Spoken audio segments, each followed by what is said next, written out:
ಎಷ್ಟಾಯ್ತು ಈಗ ಹಾಸ್ಪಿಟ್ಲು ಖರ್ಚೆಲ್ಲ ತುಂಬ ಆಗಿರುತ್ತೆ, ಎಷ್ಟಾಯ್ತು ಈಗ ಹಾಸ್ಪಿಟ್ಲು ವೆಚ್ಚ ಎಲ್ಲ? ಅಂದರೆ ಆಗಿದೆ ಸರ್, 1-1.5 ಲಕ್ಷ ಮೇಲೆ 2 ಲಕ್ಷ ಹತ್ರ ಆಗಿದೆ. ಬಟ್ ಏನೂ ಮಾಡೋಕ್ಕಾಗಲ್ಲ. ಕೂಲಿ ಮಾಡ್ಕೊಂಡು ಪಾಪ ಅವರು ಇದು ಮಾಡ್ತಾಯಿದ್ರು, ಟೈಲರಿಂಗ್ ಮಾಡ್ಕೊಂಡು ಮಾಡ್ತಾಯಿದ್ರು. ಈಗ 1.5 ವರ್ಷ 2 ವರ್ಷವರೆಗೆ ಏನು ವರ್ಕ್ ಮಾಡಬೇಡಿ ಅಂತ ಹೇಳಿದ್ದಾರೆ. ಕಾಲೇ ಮೇನ್ ಅಲ್ವಾ ಟೈಲರಿಂಗ್ಗೆ, ಬಟ್ ಈಗ ಅದೂ ಇಲ್ಲ ಅವ್ರಿಗೆ. ಯಾರಾದರೂ ನಿಮ್ಮನ್ನ ಮಾತನಾಡಿಸುವಂಥ ಪ್ರಯತ್ನ ಅಥವಾ ದಿವ್ಯಾ ಸುರೇಶ್ ಅವರು ಅವ್ರ ಕಡೆಯವರು ಅಥವಾ ಯಾರಾದರೂ ಮಾತನಾಡಿಸುವಂಥ ಪ್ರಯತ್ನ ಮಾಡಿದ್ರ? ಸ್ಟೇಷನಿಗೆ ಬಂದಿದ್ರಂತ ಹೇಗೆ? ಇಲ್ಲ ಸರ್, ನಮ್ಮನ್ನ ಯಾರು ಕಾಂಟ್ಯಾಕ್ಟ್ ಮಾಡಿಲ್ಲ. ಅವರು ಸ್ಟೇಷನ್ಗೆ ಬಂದು ಕಂಪ್ಲೇಂಟ್ ಕೊಟ್ಬಿಟ್ಟು ತಗೊಂಡು ಹೋಗಿದ್ದಾರೆ ಅವರು. ಬಟ್ ಅವ್ರು ಮಾಡ್ಬೋದಾಗಿತ್ತು, ಸ್ಟೇಷನ್ಗೆ ಬಂದು ಅವ್ರ ನಂಬರ್ ಕೊಡಿ, ಅವ್ರ ಕಂಡೀಷನ್ ಹೆಂಗಿದೆ ಅಂತ ವಿಚಾರಿಸ್ಬೋದಾಗಿತ್ತು.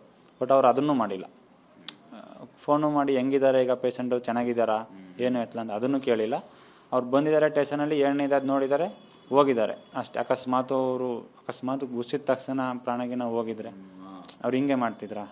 ಏನೋ ಅರ್ಜೆಂಟ್ ಫ್ಲೈಟ್ ಇತ್ತು, ಹೋಗ್ತಿದ್ದೀನಿ ಅಂದ್ಬಿಟ್ಟು ಹೋಗ್ಬಿಟ್ರಂತೆ. ಅವತ್ತು ಸ್ಟೇಷನಲ್ಲಿ ಹೇಳಿರೋದು ಹಂಗೆ ಹೋಗ್ಬಿಟ್ರಂತೆ.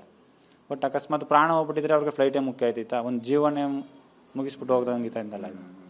ಅದಕ್ಕೆ ನಮಗೆ ಪೊಲೀಸವರು ಪಾಪ ಅವ್ರಿಗೆ ಹೇಳಿದ ತಕ್ಷಣ ಒಂದೇ ದಿನಕ್ಕೆ ಗಾಡಿನೆಲ್ಲ ಚೇಂಜ್ ಮಾಡಿ ಅವರು ನಂಬರ್ ಹುಡುಕಿ ಈ ಥರ ಇವೇ ಗುಸಿರೋದು ಅಂತಂದಾಗ ನಮಗೆ ಭಯ ಆಯಿತು. ಯಾರೇ ಸೆಲೆಬ್ರಿಟಿ ಆದ್ರೂ ನಮಗೆ ನಮ್ಮ ಮೇಲೆ ಬರುತ್ತೆ ಅಂತಲೂ ಬರುತ್ತೆ. ಅದಕ್ಕೆ ನಾವು ಬೇಡ ಸರ್ ಹಂಗೆ ಹಿಂಗೆ ಅಂತಂದಾಗ ಪೊಲೀಸರೇ ನಮಗೆ ಧೈರ್ಯ ತುಂಬಿ ತಲೆ ಕೆಡಿಸ್ಕೊಬೇಡ, ಏನಾಗಲ್ಲ ಪಾಪ ಅವ್ರು ಕಾಲು ಹೋಗಿದೆ ಅಲ್ಲ, ನಾವು ಮಾಡಿಸ್ಕೊಡ್ತೀವಿ ಅಂತ ಅಂದ್ಬಿಟ್ಟು ಬ್ಯಾಟನ್ಪುರ ಪೊಲೀಸ್ ಸ್ಟೇಷನ್ ಅವರೆಲ್ಲ ಪ್ರಕಾಶ್ ಅವರು ತುಂಬ ಶ್ರಮ ಮಾಡ್ಬಿಟ್ಟು ನಮಗೆ ಅವ್ರ ಕಡೆಯಿಂದ ಖುಷಿಯಾಗಿದೆ.